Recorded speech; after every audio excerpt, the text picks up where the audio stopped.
well, and there are actually studies done that show for every 5 degrees warmer it gets, your brain processing power slows down by about 2%. Wow. Yeah. So you're down to what now? Like 3%. Yeah, that's what to say. You're pretty far down, mate. Ah, it's an Aatrox ban. Rip.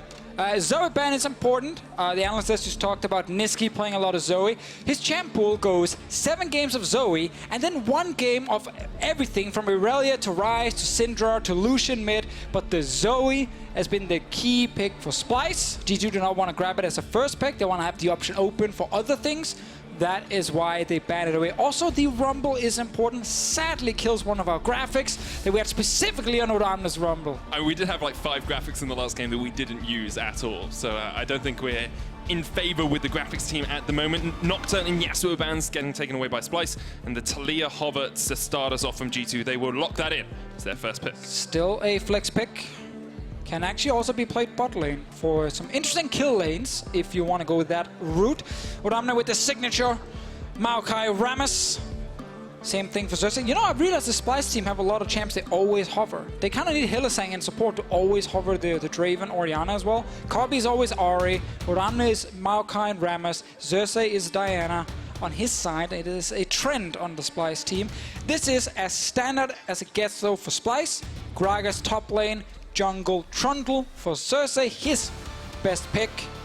Ooh, that's a Jarvan locked in.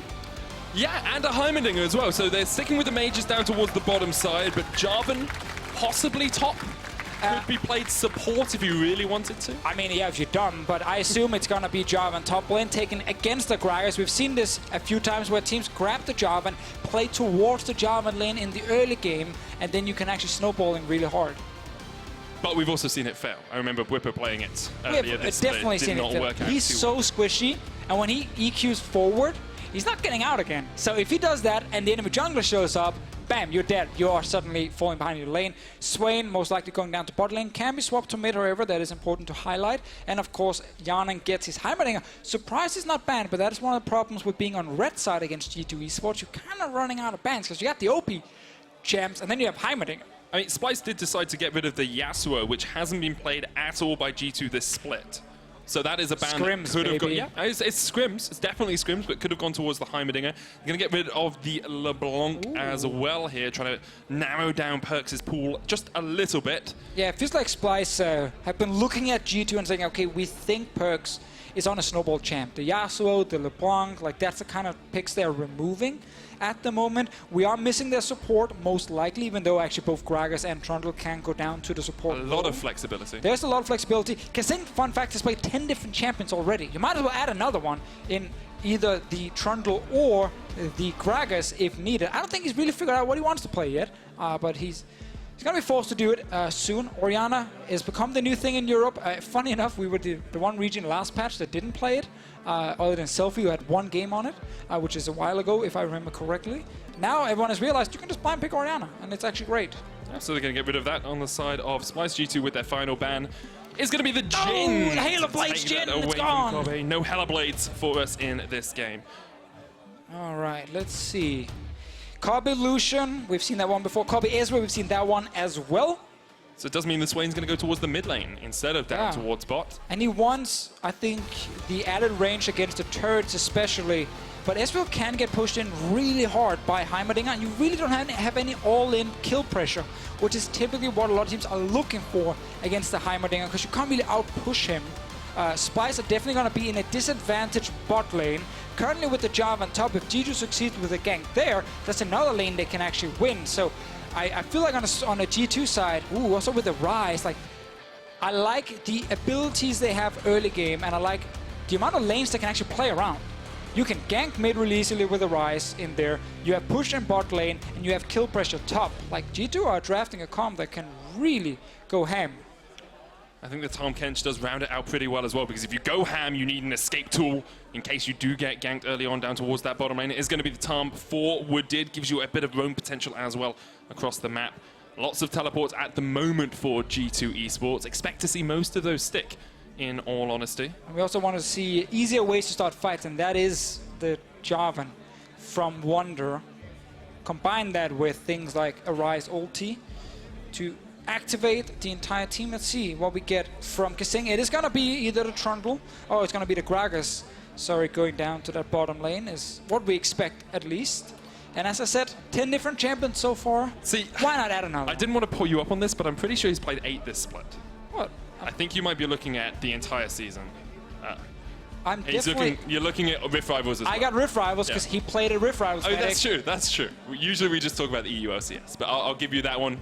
11 champions or 9 champions, depending on what you look at. Last year we didn't talk about Rift Rivals. This year we won. Oh, yes, that's true. So we do talk about Rift Rivals. Yeah, Splyce winning did not have good consequences. So Gragas Ezreal. I want to see how they play this lane. Obviously, Gragas against Heimer turrets. Yes. You have another tool to try and shut down the Heimer push.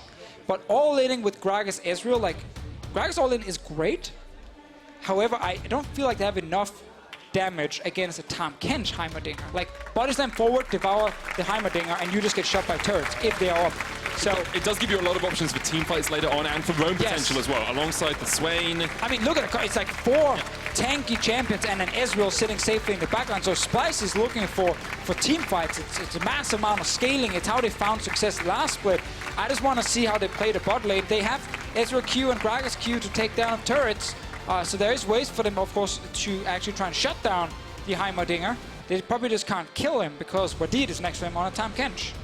Does make it a little bit difficult for him. G2 on the other side, playing traditional bottom lane for them. This split, the Heimerdinger Tahm Kench, and then PerkZ is sitting on the Ryze as well. Something we haven't seen from him yet this split, but something he began to become very good at, looking at last split. Originally, of course, there was a little bit of a Twitch chat copy-paster about him. Yeah. But then his Ryze became good.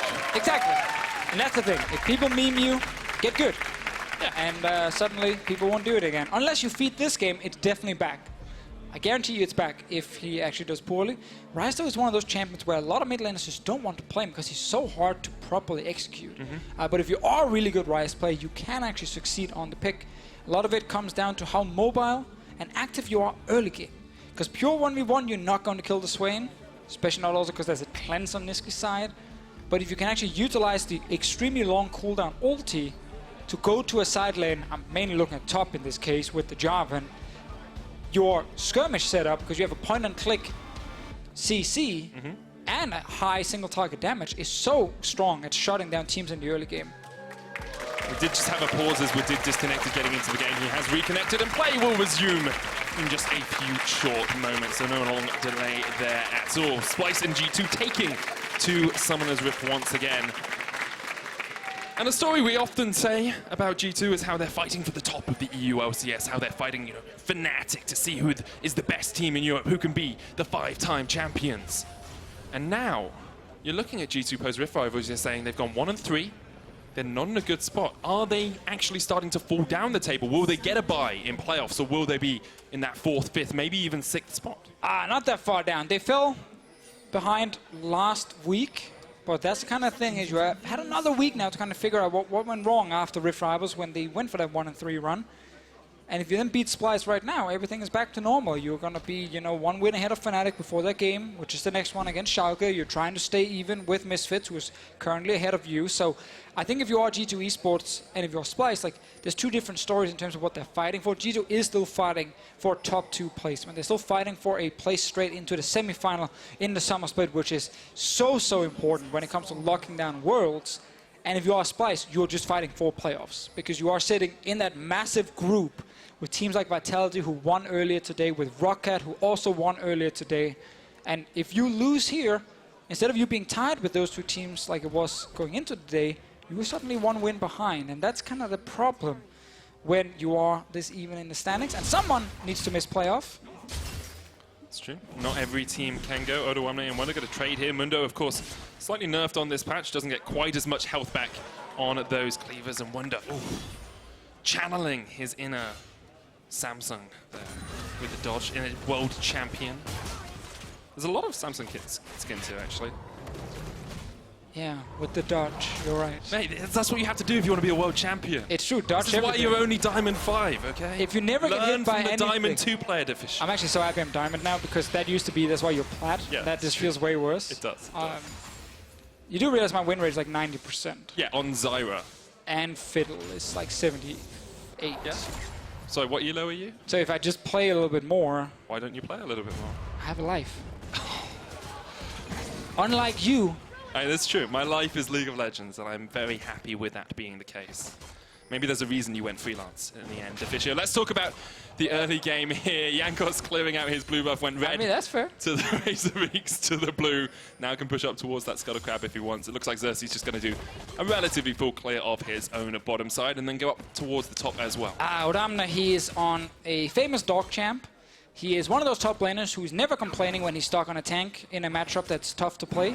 At least I've never heard him once complain about that one. He's probably not going to get a lot of help this game. He's probably going to get killed by Taliyah. There's going to be a Ryze. There's most likely Wadid TPing up with Hjärnan at some point. So this is not an easy game for him to play. Xerxe, will he spot him? They know Jankos is there because he walks across this ward. You can see Jankos on the crux. Odoamne can come and react very quickly to this. Oh, Nisqy's coming too. Jumped up, Nisqy's on his way. Jankos needs to try and flash away. Teleport coming in. Nisqy's going to land a Vision of Empire, and that is first blood to Splyce. Did not think that Odoamne was going to get a lot of help up here, but because of that ward placed, they saw Jankos step in. There was no help from his mid laner. PerkZ had already decided to push and go back to base, and in the end, Jankos ends up overextending in the enemy jungle, and that is the perfect start for Splyce. And Jankos has really struggled when they haven't been playing funnel. You can see here, goes in, it's like, oh, I'm going to take away these Krugs, but this ward is the MVP for Splyce. And then he stays, kills it, enemy mid laner goes missing. I think at this point, he kind of knows he screwed it up because Nisqy's moving. And the moment Xerxe starts trading him, you just can't get away from this one, even with the TP coming in from Kasing to try and get more players up here. Jankos goes down, and look at those stats here. I think, you know, on the right side, you can see some of the numbers not being great for him, but I think one of the big ones for me is the mid lane jungle proximity being second lowest of junglers here, when he's not obviously playing a funnel comp. And that is one of the problems for G2 in standard comps the last 2 weeks is they're not getting PerkZ ahead, which was the case before. And obviously one of the reasons the funnel comp is not being used is because of the change that happened here in the patch where with the jungle items, if you are the one with the most gold, you don't get the full amount when you are stepping in to kill lane minions. It makes it harder to snowball out of control. Let's see what happens top. Gank is coming. Pretty easy gank here for Jankos as well. Odoamne doesn't have a flash and will land the smite, get the kill up towards that top side. Nisqy trying to trade with PerkZ in the mid lane. Those double buffs keeping him topped up on mana as well, and PerkZ will be forced away, but has the teleport if he wants to rejoin the fight. So the prediction still stands. Jankos will go top lane, will kill Odoamne at some point. Really sucks for Odoamne. Not only did he have to flash in the first fight, he also used his TP back to then die. So now he needs to run back. Like, look at the minimap. That's just painful. Look at the top lane turret killing all these minions. This is a level 4 Mundo. He's already crying. These minions are gonna die. Oh man, this is like the worst kind of situation. Oh, can he get in range? I think he got experience. Maybe he got a little bit of experience, but it's already 20 CS behind. G2 and Splyce are obviously looking to make it to the finals in Madrid on the 8th and 9th of September. If you want to watch the event live, where can you go, Deficio? To eu.lolesports.com/Madrid. Hey, synergy. Teamwork, let's go.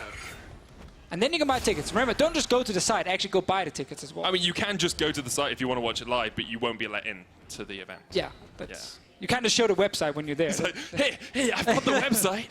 I have access to the internet on my phone. Doesn't fully work. Xerxe, he's spotted. I believe there's a Ghost Portal in there as well, giving that extra stats over to Jankos. Look, no, is it Jankos? Yeah, it is his. Domination on his side. Oh, he's top again, guys. I wonder why he's top lane. It's as if ganking a Mundo can work out well for you. And we talked about getting Wunder ahead on this Jarvan, one of your main tools of engage. Gonna jump in with the Cataclysm. Odoamne not 6 yet. So much damage going out from the threaded volley. And G2 once again execute towards the top lane. And just let me quote Odoamne right now in the comms. I am not obviously revealing anything with this. I'm just saying that Odoamne is currently telling his team that he's enjoying League of Legends. He's having a lot of fun in this game, and he feels very useful. One of those 3 things he just said. Oh, I feel so useful. Guys, this is awesome. Look how my turret is dying at 6.5 minutes. I'm losing more minions. I'm level 5, but I can run fast because I upgraded my shoes. Let's go, Odo. Back to lane. You can just see him walking in with some Yeezys, just being like, yeah, mate. Check. Can he get 1 minion? Oh, is he going to get X? Yes! done! He's back in the game! No longer on a dog champion now that he got that minion, but as you say, Ninja Tavis has been picked up for him. Xerxe is here towards the top side to try and stop G2 from doing anything. Here's Jankos again. Unsurprisingly, Jankos is on his way, has the Weaver's Wall as well. Xerxe is higher level than Odoamne at the moment and will now steal his experience as well. not good for him. Teleport coming in Oh, from that's PerkZ a as well. Ryze. G2, there's the TP. No! This is great Odoamne! stuff from G2. Odoamne dead once again. Tower will fall and Xerxe is in no man's land. Once again, G2 come up towards the top lane and get 2 kills. So we said PerkZ will roam top at some point, and we also highlighted Wadid and Hjärnan will most likely join as well, because why not?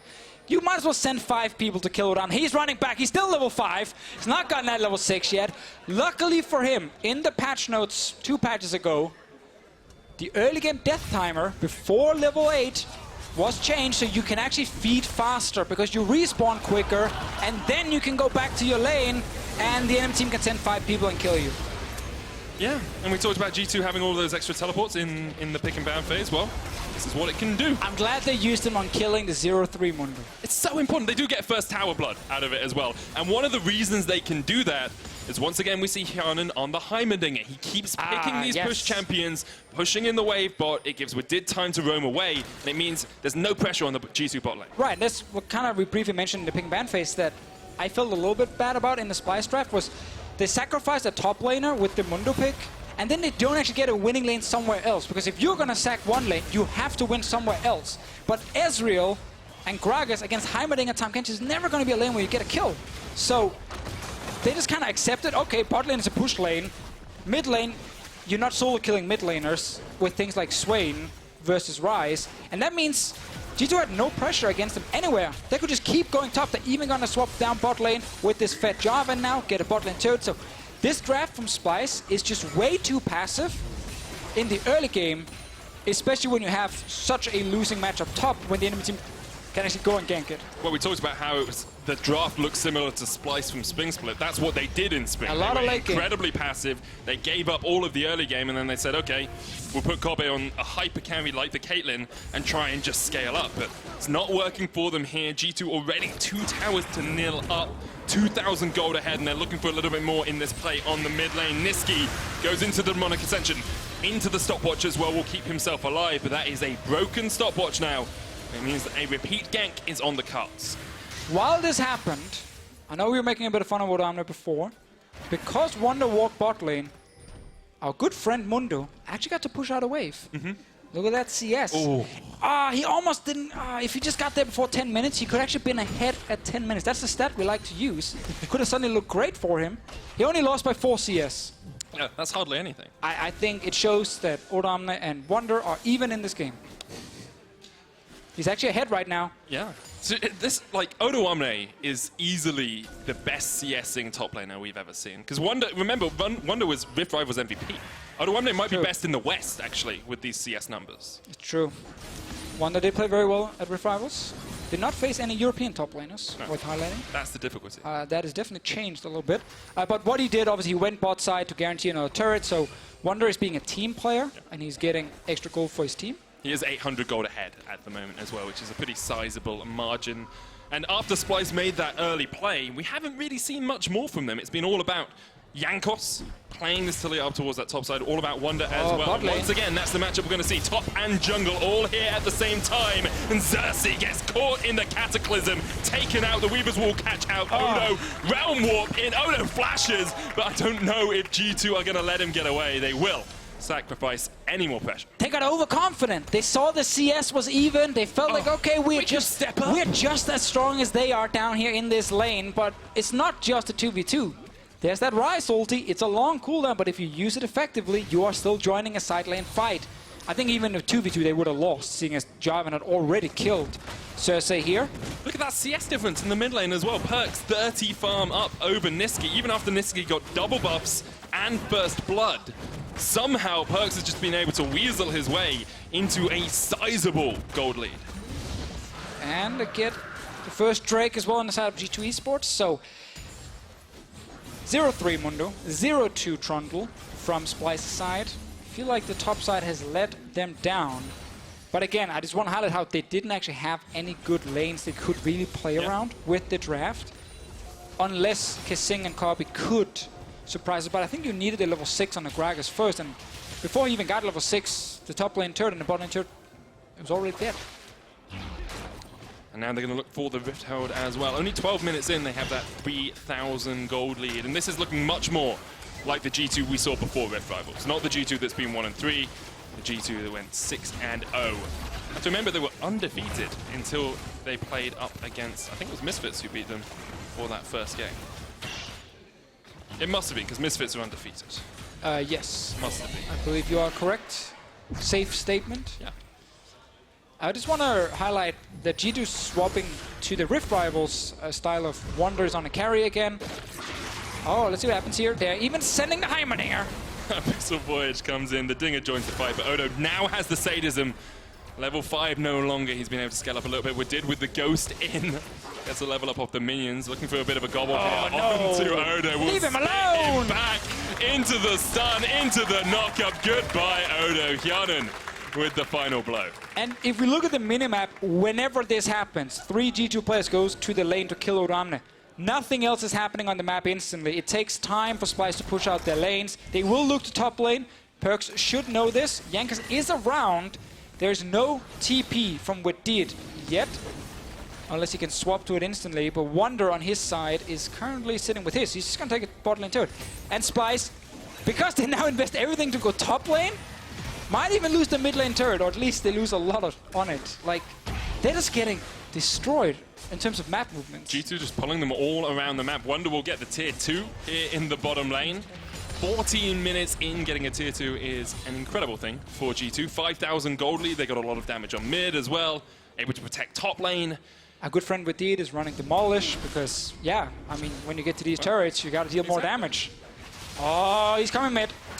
So Nisqy needs to get out of here if he can. Flashes across the wall, but Jankos is there to meet him. The waiting arms of the Polish jungler. Jankos gets another kill for himself. I just keep looking at the minimap every single time G2 falls a play. All of Splyce are just sitting further down on the map, behind in every single lane, can't push anything. They're just trying to scale, but they don't even have proper wave clearance. So they're just like, guys, can you stop forcing plays on us? We need like 20 more minutes. They're not going to get it at the rate things are going. Second tier 2 in the mid lane is down. G2 7-1 up. It's clean. 7,000 gold ahead, Deficio. It is a clean game. This is what you want eSports. from your former finalists. I mean, of course, this is, again, why we talk about G2 fighting for first place and not fighting for just the playoffs. Yeah, I think when I said 6th earlier, what I meant was first, obviously. Right, because that's obviously very close to each other. Yeah, they're very close lines. Yeah, middle of the pack, first place, who cares? Yeah, same thing. There's a replay of Nisqy dying. Great little play from G2, sending 5 members against 1. Typically, then you kill him. Yeah, usually in a 5v1 you do win. Yeah. That's what I've found across the course of my League of Legends career. I know you don't play that many games, so maybe it's just observing. I play a lot of ARAM. I consider myself an ARAM master. When do you ever end up in a 5v1 on an ARAM map? Very often. Very often. Okay. I'm one of the guys who, in the late game, like to see my team go in and all die, and then I, alone, 1v5, tries to carry the game. I lose a lot. Yeah. It's not a great strategy. I don't recommend it. But it's due to the picks. Stupid pick and ban yeah, phase. it's random, you know, you can never select it. This is actually G2's largest gold lead at the 15-minute mark since week 1. Seems to be back to their former selves, almost 7,000 gold ahead. Because that's the thing, before Rift Rivals and even during Rift Rivals, like, they were actually one of the best early game teams. Yeah. We had to go with like Misfits and Fnatic, funny enough, the teams at the top. And typically it was just extremely fast snowball. The moment you fell behind against them, especially against the funnel comps, like, no one could stop PerkZ, you would just get a bunch of kills. This game, PerkZ is actually supporting the rest of the team. Jankos is getting kills. Wunder, of course, is the one they're playing around, being part of every single kill so far on the Jarvan. And now at this point, they have snowballed so fast and killed so many turrets already that it almost feels like they're missing objectives to take. Like, you have to take the enemy jungle. You obviously want to get the last tier 2 turret, which is what you're building for now. Invade the jungle, wait for your wave to push in. But you can't just rush a Baron and look to end the game. You gotta wait 3 minutes. Yeah, you gotta wait. You actually have to slow down a little bit at some point, but grab everything on the map. Splyce can sit back at their own turret. They've done that all game long anyway, so they've kind of seen it already. Nisqy No flash on his side. Weaver's Wall is actually going to separate him. He's pulled down straight away. There's going to be a big fight here in the top lane. Nisqy down straight away. Odoamne joins the fight. Wadid knocked back into the Cataclysm. Wunder there as well in the midst of it all. And G2 able just to kite back from the tower as much as they need. See Jankos, one of the main threats here for G2. Already finished that Morello and the Runic Echoes. Wunder going towards mid. Kasing does not find the engage he wants. Goes golden. Stopwatches. But yeah, he is pretty darn dead, Deficio. That is a tilter from Kasing. Tried because Wadid had left the fight, at least for a moment. Failed the body slam flash. Then he wasted stopwatch, and his team had already gone back to base. Whoops. Yeah, and from a team that almost got perfect gamed last week, we're now seeing them almost perfect game Splyce. Only 1 kill separating them from that perfect game. They're going to get a Mountain Drake for themselves. So this is the setup we mentioned. They set up a push top lane, then they go into the enemy jungle while they wait for the minions to push. So they force Splyce away from the top side, isolate them, and then go for this play. It's just a great setup by G2. It starts the fight. They get the first kill, and now we just gotta look at Gragas. Kasing right there, level 8. He makes the call, guys, let's go. I can get these guys. Wadid is gone. Look at this. Oh. Failed the combo, did not get in range properly, and then you die. Yeah. He's trying something at least. I think Splyce at this point just kind of have to try whatever they can. They're 9,000 gold down, and it's not even the 20-minute mark. Deficio, like, they're not in a good spot at all. Great comment. Yes. Sherlock Holmes. That's Diamond 2 analysis for you right there. Dr. Medic. Smart man. Thanks, man. You're pretty smart yourself. Do you consider Splyce dead at the moment? Or is there a chance? Not yet. This is kind of like, you know, you're seeing some arrhythmias, patients circling the drain, you're standing there, you're pumping fluids, you've got the antibiotics coming in, you're calling consultants saying, I don't know what to do, I don't know what to do. Not the words you want to hear from a doctor. No. Definitely not. Usually you don't say it in the patient's earshot. Okay. Or they're unconscious, and so it doesn't really matter then what it you doesn't, say. yeah, you can kind of say whatever. But. So we're still trying to get a Splyce back to life. Well, he's holding on. Sadly for them, G2 eSports are not going to stop. Yeah, and the scaling that we talked about for them is so far away. Like, you're looking 20 minutes from now before they're even in a position to win a team fight. Oh man, it's gonna take forever for them to actually get there. They need G2 to be overconfident in a fight and give up a bunch of kills to buy more time for Splyce. But as long as G2 set up the Baron properly, they should get it, and that probably opens up all the inhibs, and then you can't really defend with the comp here. Fight is starting. Weaver's Wall's going to come out. Odoamne and Kasing trying to find a flank, but it's not how you find a flank that's important. It's whether you can actually win the fight after the flank is initiated. G2 might not even need the Baron Medic. They might just go for the third wave to die there from Kobbe, so let's just go for the big purple worm if you want to. Do you want to do it with only Kasing dead, though? Because there's always the opportunity for a steal from Xerxe. Yeah, but worst case, you engage with Wunder. It's true. They're going to start up the Baron. Remember that our next game is the match of the week between Fnatic and Schalke. You can watch the action through the eyes of Nukeduck, who I know you love, in our beta POV stream. This game is not over. No, it's paused. It is paused. 10-1 for G2 eSports, 10k gold lead, 6 turrets to 0, 2 drakes to 0. And the only member on Splyce's side who's not died yet is our good friend Kobbe down the bot lane. Yeah, and he's actually never died on Ezreal this split. So maybe died. he can keep those stats. He's only played it twice, but he is yet to die. Went 10-0-4 and 6-0-11 against Roccat and Fnatic, respectively. We'll need a scoreline like that if they're going to win this game. I mean, it would be helpful if you could go 1-0-0, Yeah. or even 0-0-1 for Splyce. I do have a quick statistic I want to give you. This is not a quick stat. It's just a statistic I want to give you quickly as we look at this replay. Actually, let's look at the replay first, and then I'll give you my quick statistic. Well, Kasing, no flash, no way for him to get out. Really great use of Taliyah ultis this game from Jankos. Like, we pointed out at the start of this game that he had struggled a little bit in non-funnel comps so far. I think this game he's looking fantastic on the Taliyah. It's just easy pickup for them. I believe the game is restarting. I'm not sure what the problem was. We'll find out in a second, I'm sure. As the game does restart, here's my quick statistic. Largest gold deficit, or largest gold lead for any team at the 20-minute mark was 8,291. That has been surpassed by G2. 9,425 gold ahead in this game at 20 minutes, and they're looking to make it a little bit more. As once again, they catch out Odoamne, who I'm sure is saying he's very much enjoying being useful and Oh yeah. facilitating his team in this game. He absolutely loves his team, this game, sorry. And this draft, he's left on his own, and G2 eSports, after so many people started questioning, are they still one of the top teams in Europe after they lose to Rocket out of nowhere? They got stomped by them, honestly, after they completely backfired up in the top lane with the Urgot pick. But man, what a turnaround. And Splyce, sometimes they end up shooting themselves in the foot. And that's kind of thing when they go too much into, oh, look guys, great, Bruiser calm, big team fights, we can get there.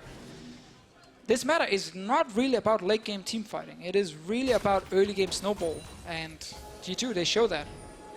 And we had statistics where at the 15-minute mark, if you're ahead in the EU LCS, you win 80% of the game. It's like, yes, you can try and gamble for the 20%, but why not just go with the much more likely 80%? Xerxe is here, will not get any entrance. Jankos is the one with the smite, by the way. Flashes in for it. He was the smiter. So. Not sure he needed to flash in there. Wunder on the chase there onto Xerxe and Nisqy. Here comes the Belmont Wadid and PerkZ on the engage path. And already one down for Splyce. Xerxe will just about get away, and Kasing with a great knockback onto Jankos resets the fight. G2 maybe just want to lick their wounds a little bit here because they did lose Wunder. And they want to keep that Baron alive. He got confident after the Baron, wanted to engage. The team wasn't there with him just yet, but they secured the Baron. They stopped Xerxe from getting in. Jankos realized, oh, I gotta smite this one. Flashed over the wall as well, and that's what they needed because the only objective you care about for G2 is just break the inhib turrets. The moment you get down to 2 inhibs, I don't think Splyce can defend. They're forced to sit under the turrets. Like, it gets too difficult on their side, so that's all you need at this point. Just break in, get inhibs, you win this game easily. I love the coordination though, because Jankos flashes out and Wunder's like, no, I'm going for it, guys. I mean, they had enough ultis to get multiple members there, but Wunder just ended up running a little bit too far away from his team. Xerxe still survived at the end of it all as well, so it did end up being a 1-for-0 trade in favor of Splyce. Take what you can at the moment, I guess. The smallest win right there. 2 items are finished onto Kobbe though, so he is scaling up. You've got Rod of Ages and Zhonya's on Nisqy. He's an entire item behind PerkZ, but we'll ignore that for the moment. I would say half an item. Half an item? A bit more than half. It's only I guess it's a blasting wand. But still, not in the best of shapes. Definitely not been the case on his side. Important, Kobbe is still not, dying. Yep, yet to die. I think that's Splyce's minigame now, or at least Kobbe's minigame. It's like, keep my Ezreal KDA up in those high numbers. KDA is not great though. They don't really have anything in it. Well, but if he dies, it would halve his KDA. Yeah, that's obviously. Or actually, it goes into. It would technically make it tangible because at the moment it's infinite. There's with no deaths. There, so he needs to get a bunch of kills on the way out, but Jankos tries to zone them off the turret. Need a bunch of hits from Hjärnan. Oh, bot lane. Odoamne down to half HP already. Just need 2 inhibs. And the cannons are doing the work. That's all they need them to do. Focusing down those inhibitor towers. Wadid and Hjärnan forced back in the mid lane, but PerkZ is bringing up a wave towards top side as well. They're trying to gank him. Look at Xerxe. Never mind, he steps away when PerkZ does not just run forward instantly. Tower goes down in the bottom lane as well. Inhibitor line has been cracked by G2. Still, that cannon survives, and Odoamne Kobbe will try and clear it out. PerkZ is being ganked, as you say, up towards the top side. Xerxe there, but Tahm Kench going to come straight away, and Nisqy goes golden, but not even in his ultimate. He will fall. Wunder still pushing in the bottom lane, and Jankos gets the mid-inhib tower. And G2 just been so fast with Taliyah ultis, Ryze ultis, and Tahm Kench ultis. Like, their comp, when you fall behind against this, it's just so hard to play against, because you can never do anything in the side lane. The moment you try and gank anything, 3-4 players show up instantly. So the draft from G2 is just perfect at actually snowballing this game from an early lead into a win. 3 inhibs gone instantly. Splyce without any wave to trying to defend. I guess the only positive is the globals can't be used here. And Kobbe hasn't died, which is a very positive thing for him. Xerxe, though, will go down once again. Wadid gets the kill on the Trundle. Both Nexus towers fall, and it looks like G2 are well on their way back to their winning ways here. They're going to go 8-3 against Splyce. Great game from G2. It looked easy, but they still had to execute a lot with their ultis, especially, to constantly move around the map, so we have to give them credit for that. I have to say, I didn't see a way for Splyce to try and be proactive in the early game, and they had bot lane getting pushed in and at top lane in a matchup where you can't trade against the Jarvan, and the enemy team could literally walk top like 10 times, and you never even touch the turret on the other side of the map. Like, I feel bad for Odoamne. I don't think there's anything you can do. Like, you are literally left there on a Mundo, and they're saying, we might try and send Xerxe up to help you. He can't really help you, but we will try. And then you're going to get ganked 10 times in the first 10 minutes. You're going to just have to grin and bear it at that point, don't you? Splyce, we talked about how they're trying for those playoff berths. This sort of loss is not good for them at all. 5-6 now, lagging behind Vitality, who've been able to pick up those lower, the wins against the lower teams. Splyce really need to outplay game if they're going to get that 6th or even 5th or 6th playoffs. Yeah, I mean, they're fighting against Vitality, Giants, Rocket, yeah. like these guys, Schalke as well, like these teams. So Splyce are not fighting against the top teams. No. Like that one was the case last split when they were sitting up at the top of the standings. Not the case anymore, and especially now when you lose this badly, like the gold graph. That little red part on the left, that's when Jankos walked in and died because he was walking over ward. Everything else was Odoamne dying, Yeah. and then G2 just had everything. Jankos was the highest damage dealer in the game, and let's have a look at some of the highlights from G2's jungler. No longer the support king. Was the first blood king in this game in giving it up rather than taking it himself? This was just right after. Like, there's no reason to not just go top again because there's no flash on Odoamne. He just TP'd back to lane. This is a great play from Ansama. No, but look how good Jankos is here. He's actually playing for Ansama. Is he? I mean, he could be playing Evelyn in that clip. Yeah. Yeah, just dodging around the side of it. I think Jankos gets full credit for that kill as well in the bot lane, and that's really where you see a star player. When you can carry 2 games and only play for 1 and play AD carry as well when you're a jungler. I mean, Jankos can do it all. I actually have a theory. You know how Jankos has been talking about, you know, the fact that he keeps playing supports, right? He kept playing Braum, kept funneling onto PerkZ. I'm pretty sure the secret he talks about in mic check is the fact he's got a twin brother who is actually a support main, and he replaces him when they want to play Braum and they want to do the funnel comps. I think it's really, it's a very good theory, I think. I mean, yeah, it might be true. Could you imagine 2 Jankos on the same team? I can imagine 2 Jankos on the same team. A lot of talking, a lot of laughing. Well, be sure to give us your player of the game vote as well at lolesports on Twitter. We've narrowed it down to Wunder, Jankos, and Hjärnan, or second Jankos. Schalke 04 have racked up 4 wins in a row, but for now, they're against the Stars Fnatic, the current EU LCS champions. Be sure to tune in for the explosive match of the week after the break. But first, let's check in with Law and one of the 2 Jankoses. Thank you, Medic, and thank you, Jankos, for joining me here. How do you feel about your performance today? I'm really sad about the fact that I died really fast, level 3. I felt like I didn't see it coming, even though it was kind of clear from them, and they showed it on the map that they are coming for me. So I was really disappointed with that, but afterwards we kind of bounced back and killed Mundo a lot of times, and then my champ is really snowbally, so I think it was fine, but could have been better. Yeah, and still, you had a bit of a slump after Rift Rivals, obviously, so how do you feel as a team right now?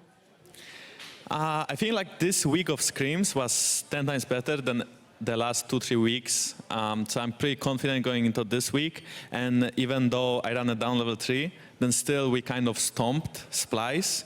And I expect similar result tomorrow. And now, since I said that, we will lose, so it's doomed. Every time I say it, we lose. But I think we should win against Schalke tomorrow, and we should be 2-0 week. Well, what is your mindset when you start a game and you go wrong like you did today? How do you pick it up? Excuse me? How do you pick it up when you, the beginning of the game go wrong and then you have to bounce back again? I don't think it's something you should care about. I think when you die in solo queue or when you die on stage, it's kind of similar. So either it's FF20 or you can just kind of try to bounce back and you can try to make plays and you still have the same champion. And since you are, you know, 400, 500 gold behind because of the kill, it doesn't really impact the game as hard as you would think. Especially in like matchups that we can still gank, even though the first gank didn't work out. They used 2 flashes, so we kind of knew that they will keep dying if we keep going for the plays. And I think it worked out well. And now about the fans more, how do you feel when you know people are expecting so much from you guys?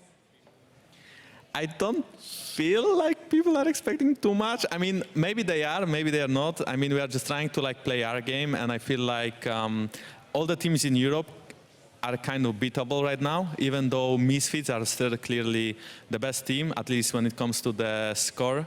I think Fnatic, for example, they are playing way, way better than they were at the beginning of the split. So I think we have like a clear top 3 teams, or the teams that will play fight for the win in playoffs. But I don't really put a lot of pressure on myself that I have to win because of my fans. I'm really happy to show them that we are a good team, but also we as a team are working to be better, and that's what kind of I focus on. Well, that's good to know, and I hope you didn't jinx it for tomorrow. Good luck on that. Now we're going to take a short break, and we'll come back for match of the week, Fnatic versus Splyce. But before that, can Ryze save Runeterra? Let's find out in Ryze Call of Power. There is a great power in